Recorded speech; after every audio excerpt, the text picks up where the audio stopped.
ยามะเอเมนาสการเรนะตังสังฆังอภิปูชยามะอะระหังสัมมาสัมพุทโธภควาพุทธังภวันตังอภิวาเทสุวากขาโตธัมโมธัมมังนัมสสามิสุปฏิปันโนภควโตสาวกสังโฆสังฆังนามามินะโมตัสสะภะคะวะโตอะระหะโต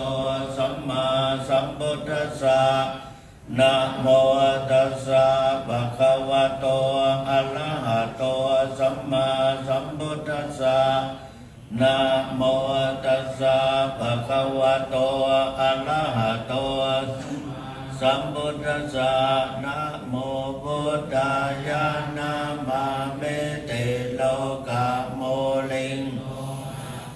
เตปะเตเตตังปุเชตังสัพพะโลเกเกติมันตังอาลังอาหังวันตามิสัพพะทาอังคาวะหาเยปุเรรัมเมโกเวลานักขะปะปะเตสะเอเหมะปุหะคะเพทักขินาโตโยวันดามิสัพพะตากายเยนะวาจายะเจตสาวาชิลังนามาปะเตมังเอเทปะเตหาริยการังพุทธะอะหังวันดามิสัพพะโสสดาโสติภวันตุเม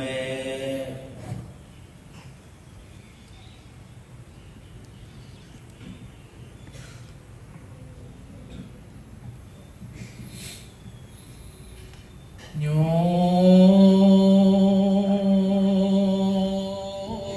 สันนิสิโนปะระโพธิปุเลมาเสนังมหันติวิจายโยสัมโพธิมากัจจิงอนันตัญญาโนโลกุตโพตังปนัมมามิปุณถังสาธุสาธุโอกาสาพันติฟาเตบุงพระมหาจินนาทัตเจ้าน้อยติคากาลวันนี้ก็เป็นวันเด็กที่งานวิเศษเหตุว่าสังขารปีเก่าก็ล่วงล้ำกำโลดพ้นไปแล้วปีใหม่แก้วยอดพระญาวานก็แม้ยุยอดหล่อนถึงตึงยังเจ้าสมณศักดิ์ตาพร้อมกับโดยผู้ช่วยเจ้างาวาพันมีท่านเจ้าคุณพระอมรเวทีท่านเจ้าคุณพระศรีศิลปาจารย์พร้อมกับโดยผู้ช่วยเจ้างาวาภิกขุสามเณรสาธุเจ้าจุตนโยมโอมหุ่นแห่งห้องภายนอกไม่มีคณะศรัทธากุลอุปัฏฐากสนิบันตามเขาจุหนุ่มเท่ายิ่งใจวันตกวันออกขอบไตหนเหนือก้อนใดปากันสานนมคมควายตกแต่งแปลงพร้อมน้อมนำมายังตุภาบุภาลายา นวงดอกข้าวตอมดอกไม้แหลมไฟเตียนเปื้อนจากนิมนต์ยังวงพระมหาจินนาถเจ้าสาเด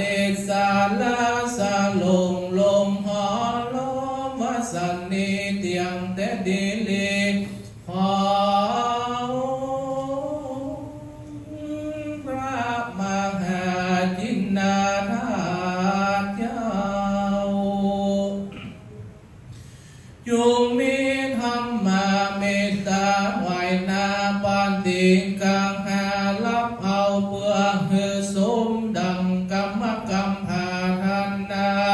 เฮงสัมปันนาสัทธาและมูล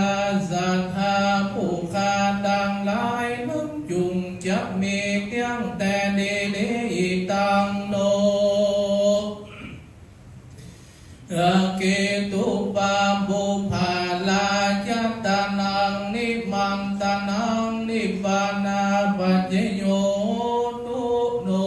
นิจจังตีกลองจักเล่งเลยจักเล่งเลยนิดตีเลย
คุณลุงนั่งก่อนครับคุณลุง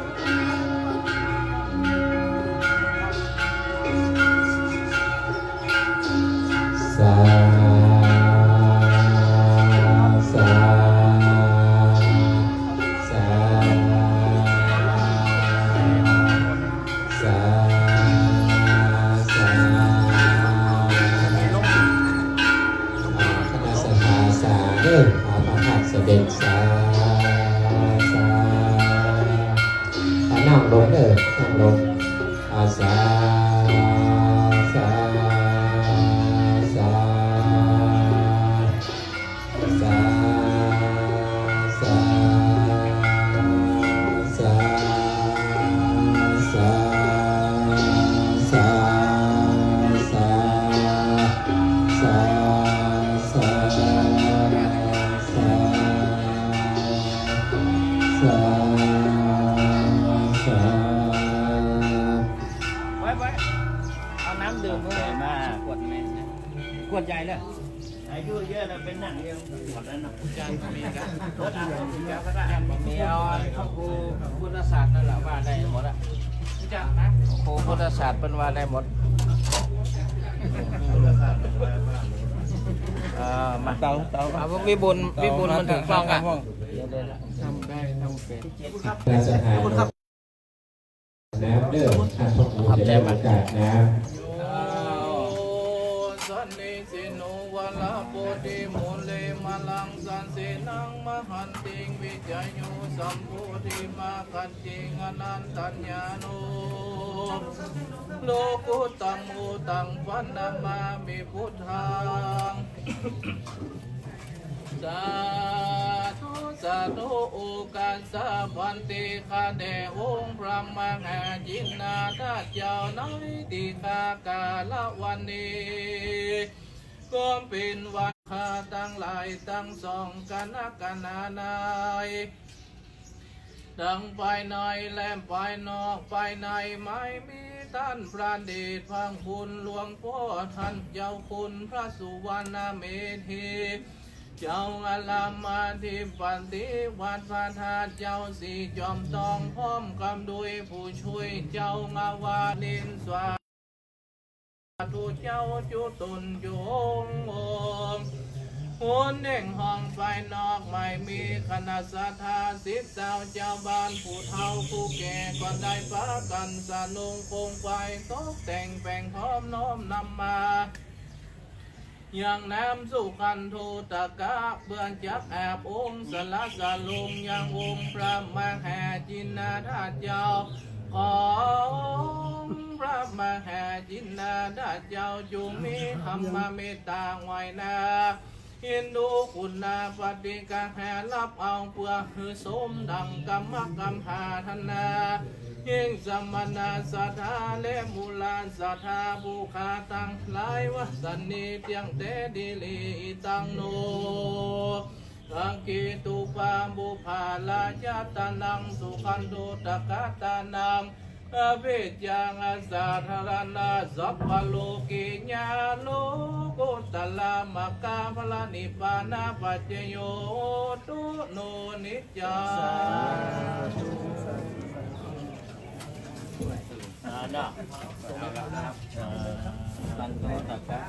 พระคุณเจ้าสงฆ์ก่อนเนาะเดี๋ยวคณะสังฆาก็สงฆ์พระคุณเจ้าสงฆ์แล้วขอคณะสังฆาคณะสังฆาที่ท่านใดที่บริน้ำนะครับก็มารับน้ำที่คณะกรรมการรักษาองค์พระธาตุในเด้อในหอสงฆ์นะครับพอภาษาพวกเอาไปเตี้ยสมัยพงฮะตรงไหนอาจจะได้การพิคืนเพราะเอาไปไว้เตี้ย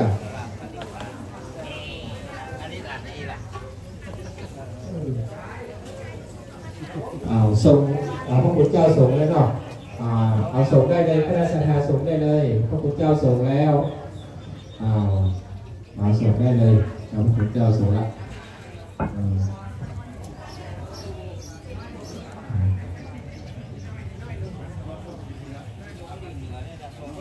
ส่งแล้วก็เดินทางไปทางด้านหน้าเดินรับน้ำสูงที่ทางด้านลุ่มนะครับซึ่งจะมีก๊อกน้ำที่คณะกรรมการได้จัดไว้เพื่อท่านส่งน้ำแล้วนำขวดที่ท่านสูงเอาไปรับใส่น้ำที่น้ำส่งพระธาตุที่ด้านลุ่มนะครับทางด้านเดินหน้าไปจะมีก๊อกน้ำที่คณะกรรมการได้จัดไว้เพื่อคณะสัทธาได้เอาไปไว้บ้านจองห้องหอเอาไปไว้ที่สูงเด้อเอาไปไว้หิ้งพระจะไปไว้ที่ต่ำนะครับเอาไว้ที่สูงกับตั้งจิตอธิษฐานไว้ที่โบสถ์หิ้งพระขอเธอบนบารมีขององค์พระธาตุปกปักรักษาบ้านจองห้องหอของท่านเธอได้พ้นจากภัยอันตรายทั้งปวงไม่ว่าจะเป็นอาคีภัยจุลภัยมหาภัยภัยอันใดก่อเธอจะได้เกิดแก่บ้านจองห้องหอของท่านเพื่อท่านตั้งจิตอธิษฐานแล้วเอาไว้บนหิ้งพระเธอเอาไว้ที่สูงๆเด้อจะไปไว้ที่ต่ำคณะสัทธาที่ไม่ได้เตรียมน้ำมานะครับมารับน้ำได้เลยนะครับมารับน้ำมาได้ครับท่านที่ได้เอาน้ำมาท่านที่เอาน้ำส้มปล่อยมานะครับขอความกรุณาเด้อมันต้องเอาสูงเอามาเปลี่ยนที่คณะกรรมการได้ครับก็คณะสัทธาที่ไม่ได้เอาน้ำมานะครับก็มีในหอสูงเด้อที่ตะวันออกประตูมารับเอาได้เลยนะครับทางคณะกรรมการได้จัดเตรียมไว้ให้ท่านเมื่อท่านไม่ได้เตรียมน้ำมาก็มารับเลยหลังจากที่ส่งน้ำพระบรมธาตุเรียบร้อยแล้วเขาก็จะได้ส่งพระพุทธรูปพระแก้วพระนิลซึ่งเขาจะส่งทางด้านที่ตะวันตกนะครับที่เขาได้จัดตั้งไว้ที่สัพพะโทตั้งไว้นะครับหลังจากที่เขา ส่งน้ำพระธาตุแล้วนะครับเขาก็อาจจะได้ส่งน้ำพระแก้วพระนีแข็งนะครับซึ่งเป็นประเพณี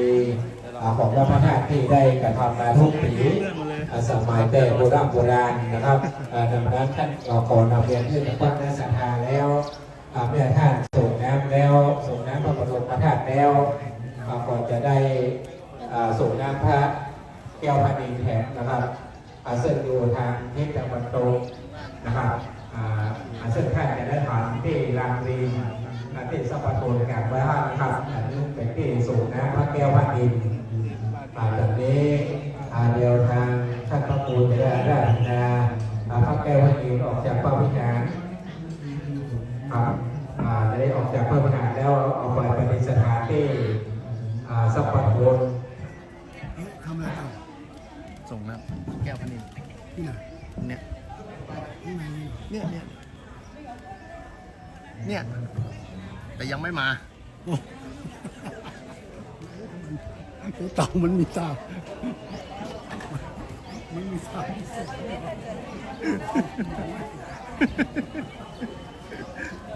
เราพระแก้วมันนี่น้องอะไรอ่ะเนี่ยเดี๋ยวสักพัก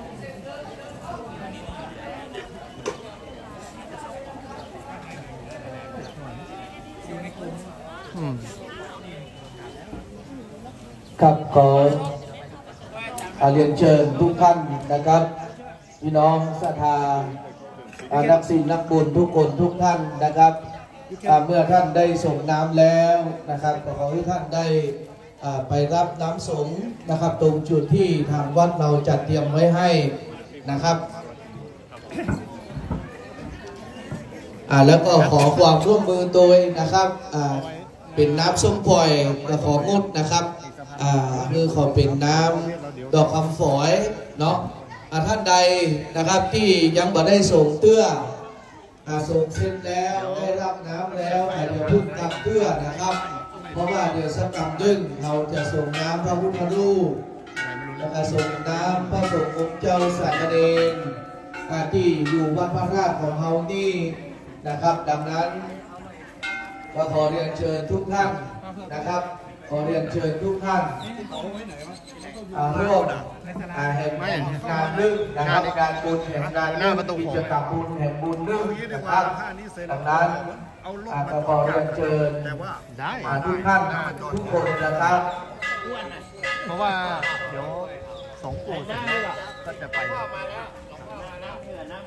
เดี๋ยวผมจะเอาครับจะเอาน้ำมาคนแรกเอาน้ำมามาหลายๆขวดเอามาเฮ้ตามตี5 ขวดมันจะพ่อส่งนี่พ่อส่งลังลินนี่ได้อยู่กับอ๋อส่งลังลินอ่ะอย่างเปิ้ลอย่างเปิ้ลได้แม่ลังลินครับอย่างเปิ้ลมาเรียบหรอเอาเนี่ยถึงท่านนักเฮกแล้วนักศิลป์นักบุญท่านไหนนะครับที่มาถึงวัดพระธาตุแล้วนะครับมีความประสงค์นะครับที่อยากได้บุญอยากส่งน้ำพระธาตุเจ้าจอมทองซึ่งท่านเดียวเนี่ยได้เดียว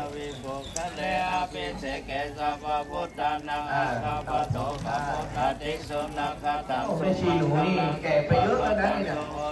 แล้ว80แล้วนะครับอยู่กับวัดพระธาตุจอมทองมา30 กว่าปีแล้วนะครับเชิญเลยนะครับเชิญเลยท่านไหนที่ยังไม่ได้ส่งน้ำนะครับขอเรียนเชิญได้เลยนะครับตรงหอส่งตรงนี้นะครับยังพลังอลาตนาจาเชนาลักทังบันดามีสัพพะโสหลวงพ่อแตะศีรษะน้ำเลยว่าพ่อเตรียมสัพพะโทนถ้าหลวงพ่อแตะแล้วผมก็จะแตะแล้ววันนี้นะตีละครั้งหนึ่งรีบส่งเลยครับรีบส่งนะครับขึ้นได้ขั้นเดียวโอเคครับเอาไปเอาข้างล่างครับไปเอาข้างล่างไปเอาข้างล่างเลยครับตรงจุดที่เราเตรียมสัพพะโทน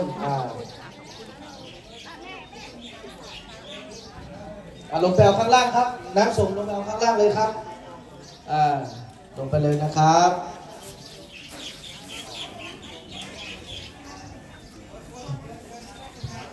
เอาส่งเลยส่งเรียนเชิญท่านคณะศรัทธา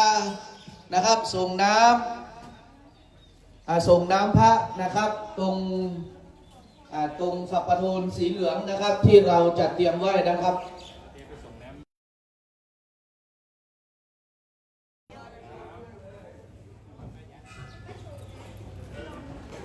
ฝักประโทนอยู่นอกรอแล้วครับท่านโอ้โห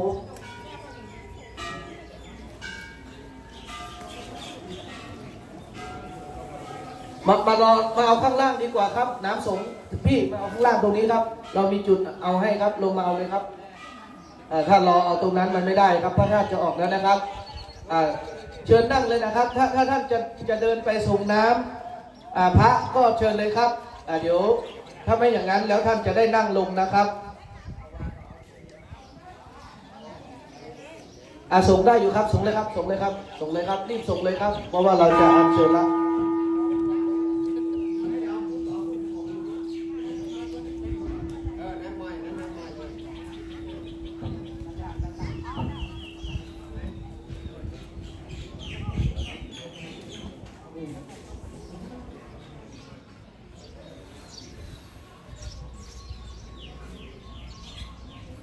รีบมาเลยครับรีบมาเลย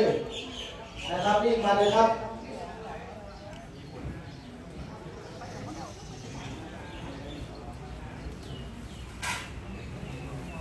ส่งเสร็จแล้วก็ไปรับพระธาตุด้านล่างเลยนะครับใครที่จะร่วมส่งน้ำพระพุทธรูปเชิญได้เลยนะครับส่งกับพระบรมสีเหลืองนะครับ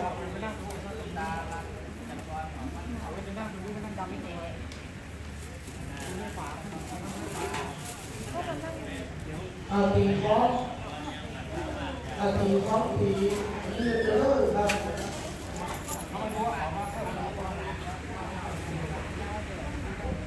เดี๋ยวผมไปลูกบอลไปไหนล่ะ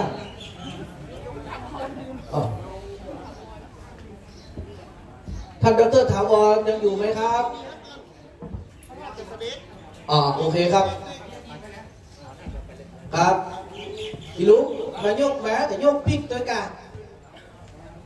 ลูกบอลมาแล้วครับท่านดร.ถาวรมาแล้วครับ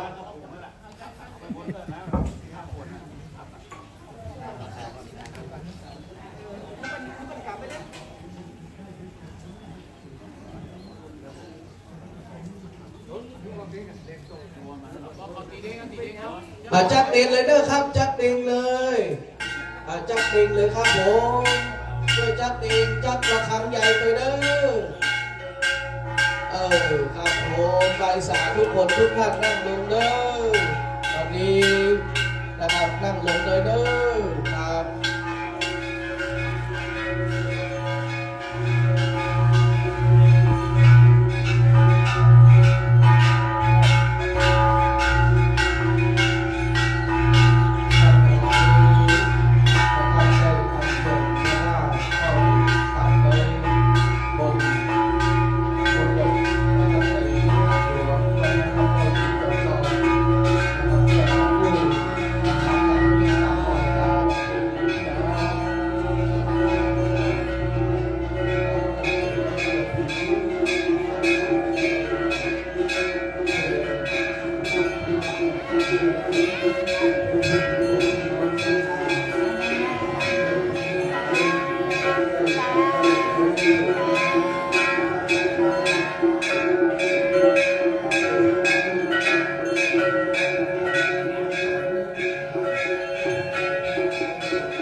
พี่ไปนั่งเต็นได้ใหญ่ มาจะไปแล้วเนี่ย ไปใหญ่ปุ่น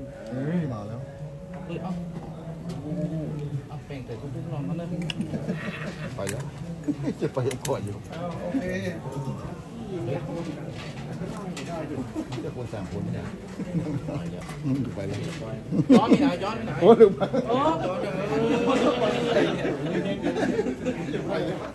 เอ๊ะไม่อยากเอาเล่นเขามาดึง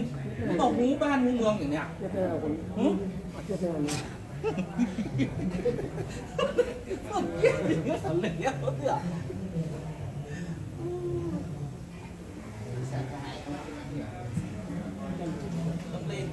คุณล่ามทองเนี่ยบอกบ้านทอง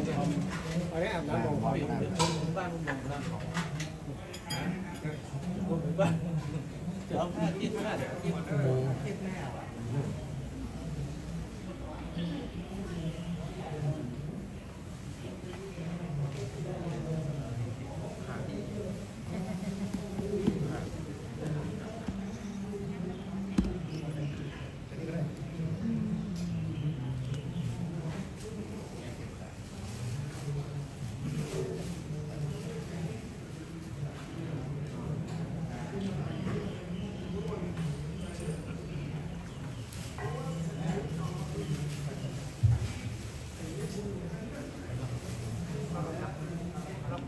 วันตา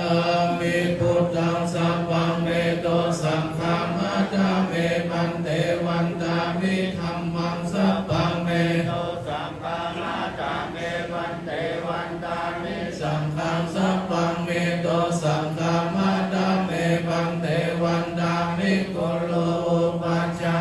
จาริเยสัพพังเมโตสังฆังมัจจาเมปันเตวันตามิกัมมัจจานังสัพพังเมโตสังฆังมัจจาเมปันเตวันตามิอาราเมวัตตาสิมายังสัพพังเมโตสังฆังมัจจาเมปันเตวันตามิเจติยังสัพพังสัพพะทาเนสุปฏิติตาอิลาดาโตมหาโตเดโกตาโลปังสักกะลังสัตตานาคาโลเกเทวะโลเกพัมมาโลเกจัมโบติเปลังกาติเปกาเนลาดาตุโยเกสาดาตุโยอะระหันตาดาตุโยเจติยังคันตาปุติญาตุราสิกิสาเสนัมมะคันเทเปสัมปะระเจติยังอะหังวันตา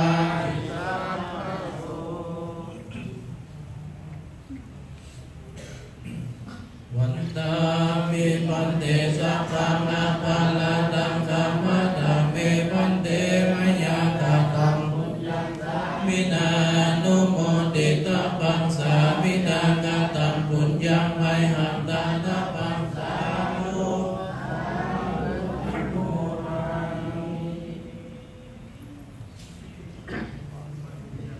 ตามิปันเตสัพพังนาภาลาตังสัมมาตามิปันเตมยากาตังปุญญังสามินานุโมติตาปังสามินากาตังปุญญังไมหังตาตาปังสาธุสาธุอนุโมทา ยัตตา มิ โลธรรมาวัฏันติอายุวันโนสุขังภะลัง สาธุสาธุ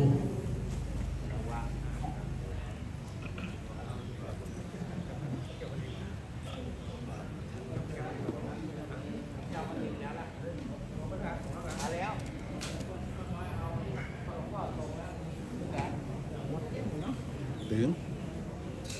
ก็อ่านไปไหนก็ไปไหน ไปครับจังหวะผู้แบกครับเพียงอย่างนี้แค่นี่ไงหมด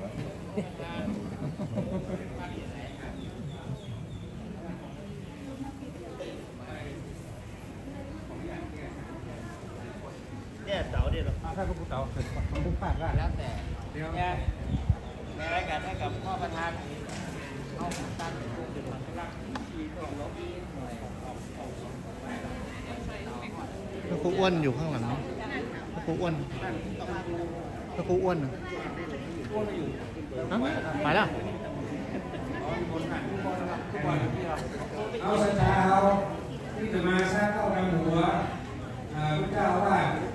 พระเถระลูกเถระพระราชทุกเดือนปีใหม่นะครับมาเข้ามาในวิหารเลิกปีนี้เราเปลี่ยนใจในวิหารนะครับที่เขาใช้ในวิหารปีนี้เลิกวันนี้เราส่งน้ำถวายพระเจ้าไปแล้วพระเจ้าประเดียนเรียบร้อยแล้วต่อไปเราจะส่งน้ำสร้างเข้าทางหัวพระเถระลูกเถระเจ้าว่าผู้ช่วยเจ้าว่าพระภิกษุสามเณรในวัดทั่วโลกนะครับมาเข้าในวิหารเลิกขณะนี้ตัวแทนพระสงฆ์ทั้งหลายได้มาประทับนั่งที่อาจสูงเรียบร้อยแล้วนะโปรดทำความเข้าใจเท่านั้นพี่น้องศรัทธาชาเข้าดังหัวนี่นะครับไม่ใช่เอาไปดังหัวหรือเอามือเอาหน้ารถหัวรถมือเลิกเอาเปลี่ยนใหม่ก็ปฏิเทศนานๆเอานะครับเอายก พิ่นพระคุณเจ้าพระเจ้ามือจุ่มแล้วมันลูกคนนั่นคือซักเข้าดำหูนั่นเด้อไม่ใช่ในโคตรปืนเด้ออันนี้ไม่ถือไม่ปฏิบัติที่ไหนก็ได้เหมือนกันที่โคตรนะครับถ้าโคตรปืนนำใต้เด้ออันนี้พระคุณเจ้าก็จะเอาสิ่งกรรมทั้งหลายแหละมดก็เป็นสิ่งมงคลเป็นด้านหน้าก็เป็นมือจุ่มแล้วเอาลูกของคนนั่นนะคือเป็นสิ่งมงคลนะเข้าใจเนาะนั่นไปเอามาแล้วนี่ไปเอามาเติมในสรุปนี้มาเติมนะครับ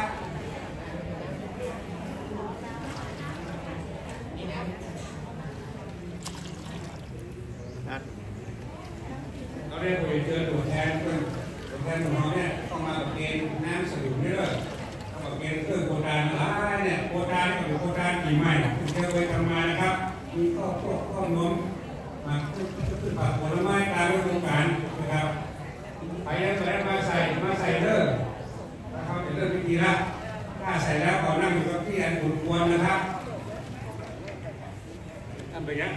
ต้องเลยสุมาอยู่ไกลไหนก็ได้วันนี้ก่อนเนี่ยมานำของมาใส่เลยแล้วก็ปัจจัยที่จะใส่พิธีหน้านี่เด้อเดินครับเดินเอาให้เรามาเด้อใครจะเทพระพุทธเจ้ามาผูกเทนครับใส่เทใส่มาได้ครับฟังอันนี้ก็เด้อแล้วจะมีผลแทนเราเข้ากับเกณฑ์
ผู้แทนรวมกับประเทศก็ได้เพราะว่าคิวมันยาวนะครับถ้าว่าพระเจ้าให้ตื่นมาดูตัวละอาบน้ำเขาลงอะไรนะเป็นน้ำเขาบอกว่าน้ำรวมน้ำใจสันรวมน้ำใจมาเด้อ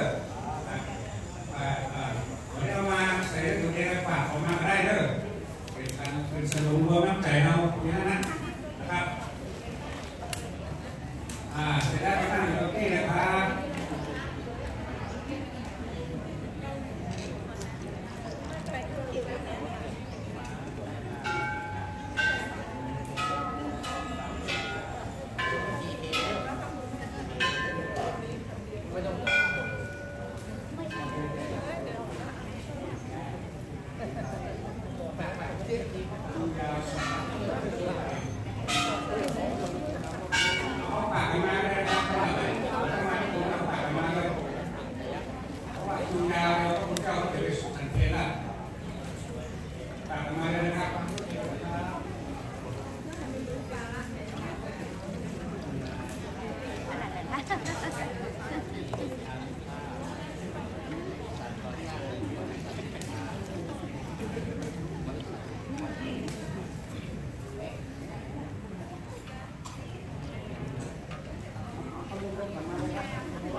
เ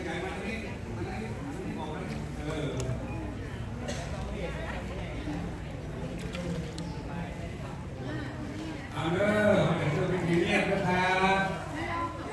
โอกาสดีเด้อ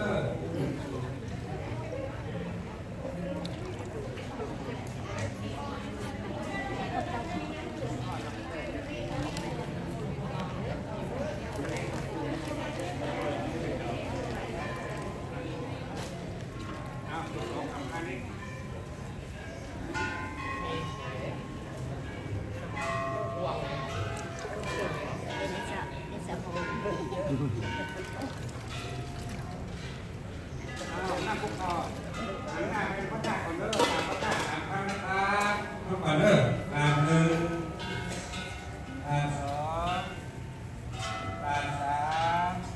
ต่อไปหันหน้าไปทางลูกหัวหลวงปู่ข้าหลวงปู่ถึง3 ครั้งเด้อ1 2 3ต่อไปหันหน้าไปทางพระสงฆ์พระเถรานุเถระกราบ3 ครั้งนะครับกราบ1 กราบ2 กราบ3คนเชิญคนเชิญคนจอถังแก้วดอกไม้นั่งนะครับผมจะกล่าวเนาะไหว้สาพระเถรานุเถระตรงบ้านคนเดียวไหว้สาพระเถรานุเถระทุกรูปอันดีพระเดชพระคุณพระสูนย์นำเวทีด็อกเตอร์เจ้าอาวาสพระราชดอนวรวิหาร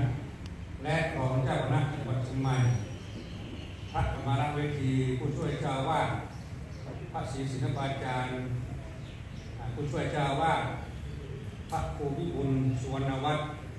ผู้ช่วยเจ้าอาวาสพระเถรานุเถระพระภิกษุสามเณรในวัดพระธาตุศรีจอมทองวรวิหารทุกรูปวันนี้เป็นโอกาสดีวันขึ้นปีใหม่เนื่องจากปีเก่าผ่านไปแล้ว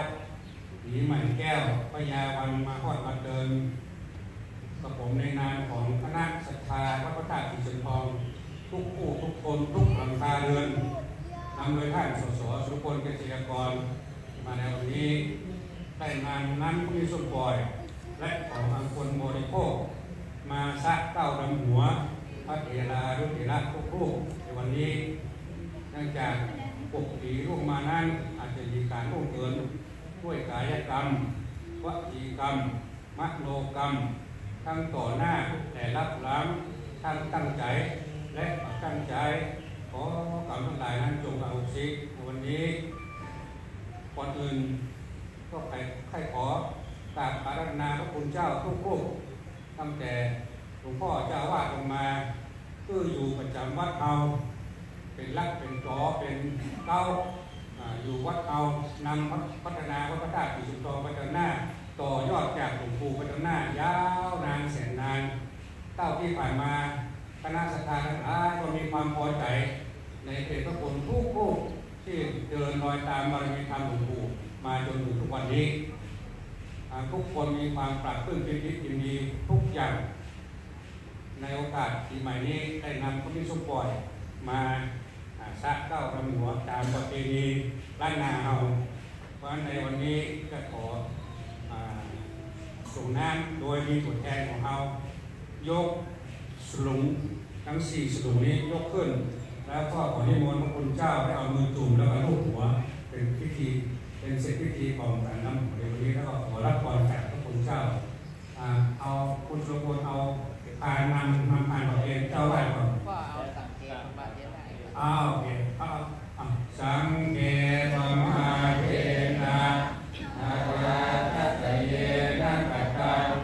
สัพพังอวราทังธรรมัตโนพันเตโอขับมะตุมเหหิปิสังคัสสะอมิตพัง ปามามะพันเตโอเคเลยเอาทุกวันเอาสวดที่1ถึงสวดที่2แล้วก็ข้อภาษาสวดที่3นี่ผู้หญิงผู้หญิงได้ผู้ชมได้ก็เย็นเอามือเพื่อประกอบทุกคนจะมือจุ่มมือจุ่มการโคตรการโม้เนี่ย ริ่มการประสูงแล้วนะครับ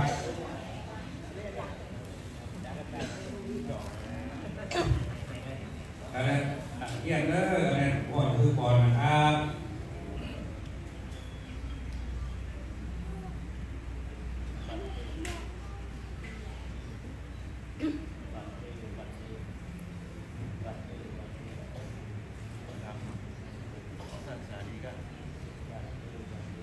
ก็เป็นวันดีเป็นสิริมงคลอันสูงส่งถือว่าเป็นวันปากปีปากเดือนวันสงขานรอบวันเนาเพราะว่าวันพยาวันนี้วันปากปีปากเดือนตามโบราณนะที่ผ่าน100 ปีที่มาแล้วคงไปแต่ว่าก็มีการเปลี่ยนแปลงไปทั่วประเทศละที่เรา14แต่ว่าคนเรายังมีความพอใจในวันแรกมันยังไม่อยากเปลี่ยนก็เป็นไปตามนั้นเปลี่ยนอย่าง100 ปีก็ได้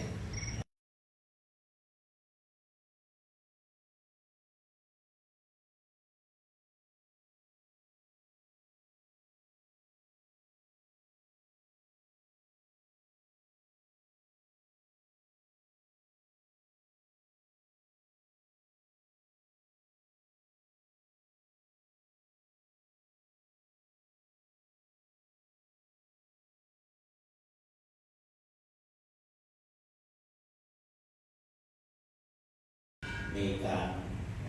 4 วันที่ผ่านมาในวันที่เป็นวันที่4เราก็มาทำอันใดขาดตกบกพร่องแต่คนที่สำคัญที่คือคนอยู่เอาอยู่ด้วยกันมาธรรมดาลิ้นกับฟันคุยกับย้อนมันจึงตั้งกับพ่อก็แก้แล้วก็ถ้าเจ้าพระสงฆ์เป็นจุดเด่นศูนย์รวมจิตใจถึงบ้านถึงเมืองมาอยู่ที่อาการอิริยาบถของพระเจ้าทั้งยืนเดินนั่งนอนและก็ตลอดถึงภิกษุสามเณรทั้งหลายก็ยังว่าในน้อยก็เป็นไปตามวัยถ้าอยู่ที่บ้านก็เป็นลูกหลานของท่านเป็นในน้อยอยู่เราก็เอามาฝึกมาหากันแต่ก็เป็นไปตามเอาพอในยูทูบมีต่างๆอันนี้น้อยรุ่นไปรุ่นมาวันตีปีใหม่โดยเฉพาะเด็กสมบูรณ์ในภายในวัน2 วันที่3มาอย่างนั้นก็เดือนหนึ่งก็ไปถึงเดือนหนึ่ง15 วัน11 วันว่าพระราชจักรต่อ11 วันตามโครงการ15 วันแล้วก็มันเป็นวันอื่นๆตัวเป็นวันรวมญาติเป็นวันคงของเป็นวันต่างๆจะเราถึงวันศุกร์ต่อ15 วันแต่ในก็ตามนั่นก็คือบางทีมันเป็นสีเดียวกันนะสีเดียวกันแล้วก็นอกจากนั้นพระก็จะมีวัดเดียวมีทั่วไปแต่ว่าวันสื่อเป็นเขาทายมาคนอยากจะบวชผมเคยยังไม่ได้โกนแต่ไปสอบมาตัวไปตัวมาลื่นบวชไปจับได้ผ้าวัดใดโอ้เอามาโอ้แล้วก็ไปนอนแถวพุทธมณฑลคิดเองนะเพราะว่าเริ่มพอเป็นเด็กพอดเนี่ยแล้วไปบวชเออบวชคนเดียวเนี่ยมันก็มีเป็นทุกอย่างเอาวินัยอิการเนี่ยถ้าจะคุณก้อนเนี่ยได้ไม่จะไปเนี่ยวิธีใช้เราวิธีใช้ดีเมื่อมาอยู่จำจอบความเพียรเนี่ยมองไปจนพวกแค่ไปเดินคืนอย่างไรก็ตามไว้นั่นก็บางทีเอาแห่ถ้าพาเอาแห่หวาน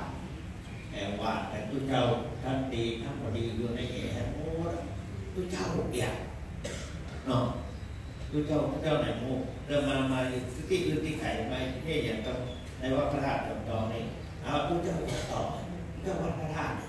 สืบไปสืบมาใจสักคำเป็นที่อื่นในที่จุลศรีคุณบอกเป็นที่คนอื่นนั่นจะหาว่าถึงอยู่ละบอกผมเข้าดูแล้ว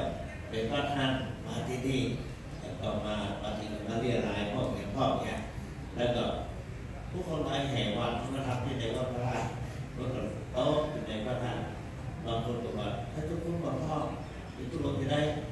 มันก็ผ่านมาเพราะฉะนั้น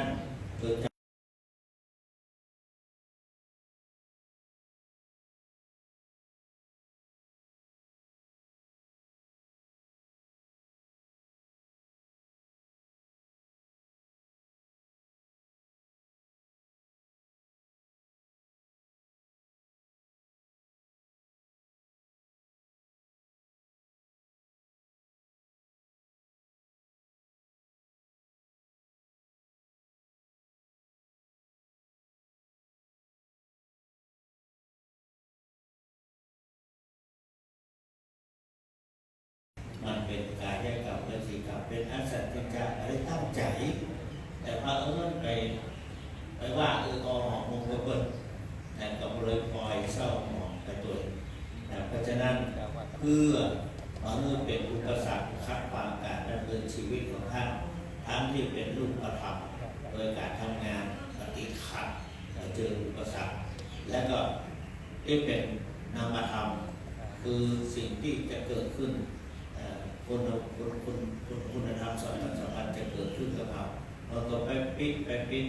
กั้นไปบังเนี่ยวันนี้โบราณบัณฑิตเปิดว่าอีกหัวข้อหนึ่งถ้ามีโอกาสสุมาสด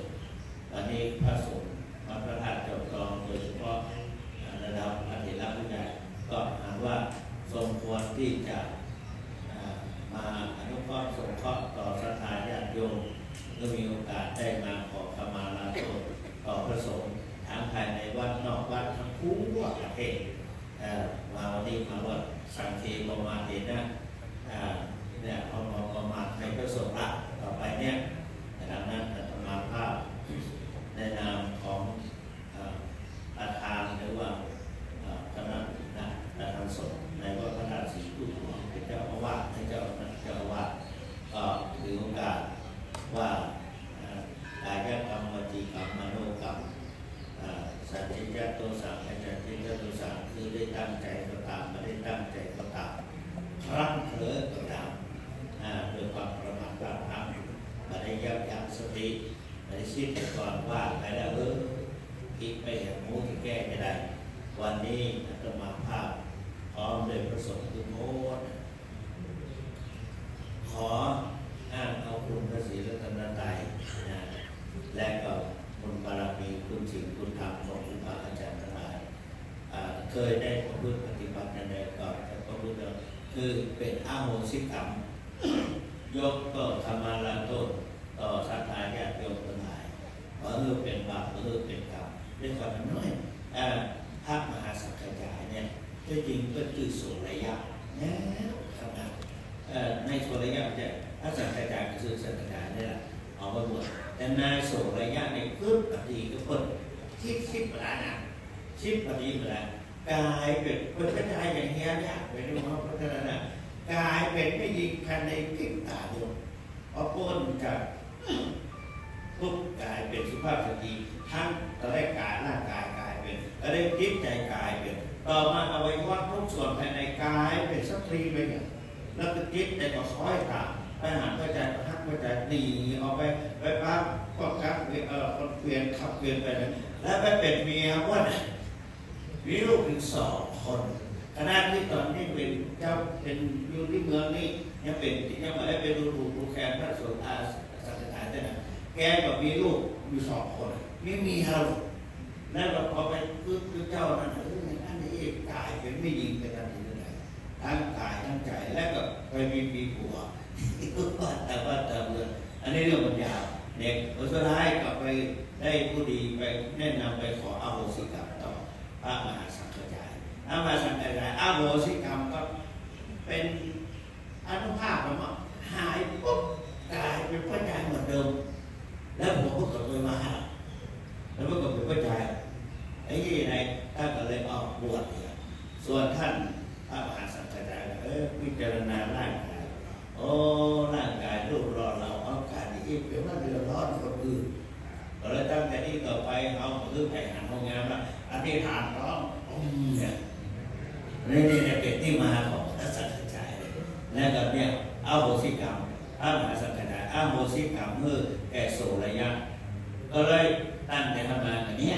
แล้วก็ไม่มีทำหลายเรื่องอยู่นะคือกายเนี่ยเป็นหมูเป็นอย่างไปเนี่ยไปปืนปากใส่ตัวเจ้าได้เป็นนี่แหละเพราะฉะนั้นอาตมาได้บอกว่าสังโฆขมติเราบอกว่าพระสงฆ์ยกโทษนั้นยกขมติยกโทษอโหสิกรรมขนาดนี้แล้วก็ตุ้มเหหิปิแม้จะเกิดทุกเจ้าบอยจะไข่ในตัวท่านสถาสันเรื่องอะไรก็กลัวเหมือนกันมันมีชัดเจนญาติโยมอาจจะมีคุณวิเศษเหนือทุกเจ้าก็ได้มีมันก็มีเหมือนกันหรอกแล้วก็ไปปิดมันนิพพานของคุณธรรมมรรคผลนิพพานเริ่มได้บรรลุสักเถื่อก็ต้องไปขอสักที่สถานญาติโยมอโหสิกรรมมือพอ อสถานจะโยมมาโหสิกรรมคือจะมาปฏิบัติโอ้ยแก้เลยว่าให้พระลูกว่าผมมีผ่านตรงนี้เพราะฉะนั้นเรียกว่าสังโฆขมติตุมเหหิปิแม้ท่านทั้งหลายก็คืออโหสิกรรมทุกเจ้าทั้งหลายตัวเนิ่นอย่างสังฆสังฆมิตรพังพึงอดทนแก่ทุกเจ้าทั้งหลายวันนี้เราท่านทั้งหลายต่างอโหสิกรรมเมื่อแก่กันได้กันโดยสถานนำเอาน้ำขมิ้นส่งปล่อยมาเปิดโอกาสให้ทุกเจ้ามายอมมานั่งที่นี่และก็คือสถานญาติโยมได้อโหสิกรรมเมื่อแก่กันได้กันและกับอาตมาก็ในนามของพระสงฆ์ก็ได้ว่าไปแล้วสถานตอบรับมาแล้วเพราะฉะนั้นนับตั้งแต่วันนี้เป็นต้นไปขอมือพระศรัทธาญาติโยมทั้งหลายพ้นจากโรคภัยไข้เจ็บมีอายุมั่นแก่นยืนยาวที่เป็นมีอายุยืนยาวแล้วก็อยู่เป็นโรคโพโรคไตของลูกเต้าเราหลานเด่นและพี่น้องประชาชนไปเมินและก็ขอให้เจริญรุ่งเรืองก้าวหน้าในโภคทรัพย์มีทรัพย์ไหนมีซื้อง่ายขายคล่องยุบพักการเจอปรารถนาสิ่งใดขอให้สำเร็จเป็นผลทุกสิ่งทุกประการนับตั้งแต่วันนี้เป็นต้นไปนั่นจุจักมีเก่งแต่ดีๆและก็ขอดังคำพรว่ายะถาวาริวัฏหาปูราปริปุเรนติสาครังเอวะเมวะอิโตปินังเปตานังอุปกัปปติอิชิตังปฏิตังตุมังคิปะเมวะสมิจฉตุสัพเพปุเรนตุสังกปาจันโทปนรโสยถามัคคิโชเตระโสยถาโยเมวะจันโตสัพพะโลกเวนัสสตุมาเตภวัตวันตลายโยโตเกเดคายโยโกภวะทัพนาสีเลสันเนจังบุญนาปัจจายโนจัตตาโลธรรมาวัฏฏันติอายุวันโนสุขังภะลังอายุวัฏโกตันนวัฏโกสิเลวัฏโกยัสสวัฏโกปัลลวัฏโกวันนวัฏโกสุขวัฏโอตุสัพพทาทุกขาโลกพยาเวลาโสกาสัตตุจุปัตตวะอันเนกาอันตรายาเปเวนะสัตตุจักเตรยาเสเทธานามาพัมโสติปัจจยังสุขังพลังสิริอายุจวันโนเดเนยัสสวะสัตตวะสัจจะอายุจะจีวันสิทธิภวันตุเตสัพพิติโยสัพพะโลกเวนัสสตุมาเตภวัตวันตรายโยสุขิติกายุโกภวะอภิวาสันนิจังพุทธปัจจายโนจัตตาโลธรรมาวัฏฏันติอายุวันโนสุขังภะลัง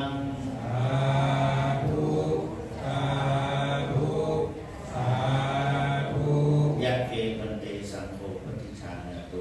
ขอพระสงฆ์ทั้งหลายโปรดฟังของข้าพเจ้าวันนี้ญาติโยมทั้งหลายได้รวบรวมจตุปัจจัยไตรยทานได้มามอบของนายพอดีก็พิจารณาได้ว่าสมควรที่จะเอาไว้เป็นการนำกับไฟบำรุงกับนำกับไฟในพระวิหารนี้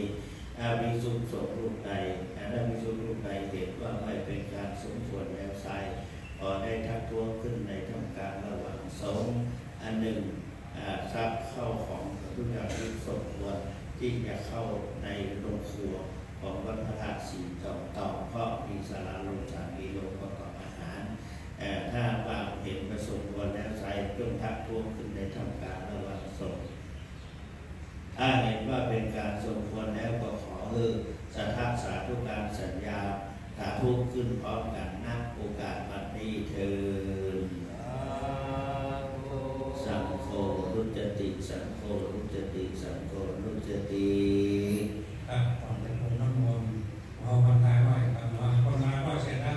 เรียกแถวเข้ามาเด้อพ่อจะคนน้ำมนต์มาเรื่องพ่อจะทำเอาพ่อลงมาทานไว้เด้อ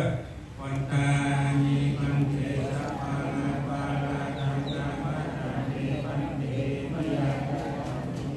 สามินาอายุโมจิตัมปัสสามินาคายันโนยาโมเลสักกายานันตันเทวัฒนโนเอวะตวันเวชอันนั้นถึงมันเรียกอันนั้นชัดจะอุสีแต่ยันโตภ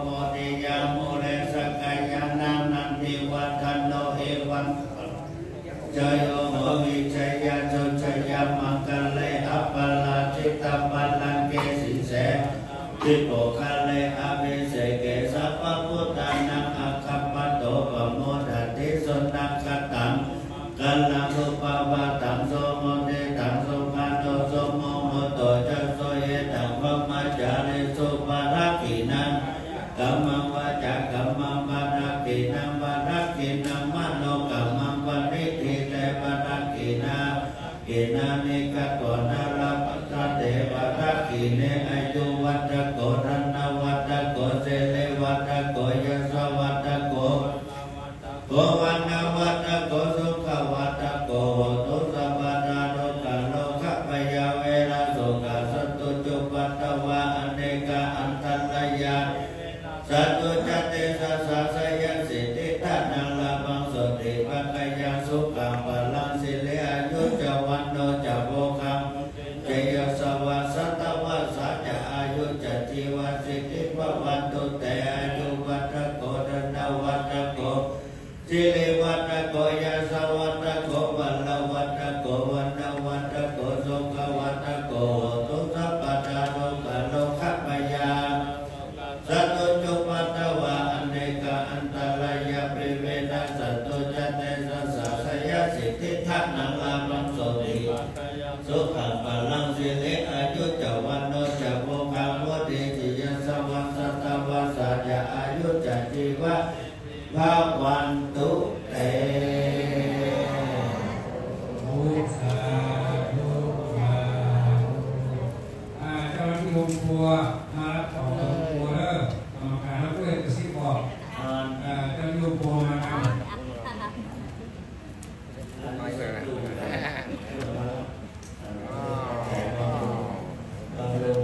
บำรุงกันน้ำกับไฟ อ้าวด้านหลัง ใส่อยู่เลย